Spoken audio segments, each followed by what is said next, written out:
റോമാക്കാർക്ക് എഴുതിയ ലേഖനം 5:3-5 വരെയുള്ള വാക്യങ്ങൾ ഇങ്ങനെയാണ് പറയുക: മാത്രമല്ല നമ്മുടെ കഷ്ടതകളിലും നാം അഭിമാനിക്കുന്നു.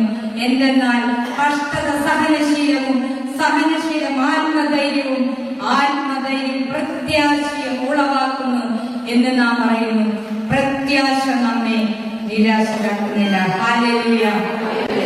നിങ്ങളുടെ ജീവിതത്തിൽ എന്ത് പ്രതിസന്ധി വന്നാലും ഓർക്കുക, ഈശോ നമ്മുടെ തൊട്ടടുത്തുണ്ട്. നമുക്ക് തൊടാവുന്ന അകലത്തിൽ, നമുക്ക് കെട്ടിപ്പിടിക്കാവുന്ന ദൂരത്തിൽ. അതുകൊണ്ട് തന്നെ എന്ത് രോഗമാണെങ്കിലും, എന്ത് ക്ലേശമാണെങ്കിലും, എന്ത് ദുരിതമാണെങ്കിലും അവിടെ ഉറപ്പിക്കുക, ഈശോ നമ്മുടെ കൂടെയുണ്ട്. തിമോഥെയോസിന് എഴുതിയ ലേഖനം 1-12 വാക്യത്തിൽ ഇങ്ങനെയാണ് പറയുക: എന്നെ ശക്തിപ്പെടുത്തുന്ന നമ്മുടെ കർത്താവായ യേശുക്രിസ്തുവിനെ ഞാൻ നന്ദി പറയുന്നു. എന്തെന്നാൽ തന്റെ ശുശ്രൂഷയ്ക്കായി എന്നെ നിയമിച്ചുകൊണ്ട് അവൻ എന്നെ വിശ്വസ്തനായി കണക്കാക്കി.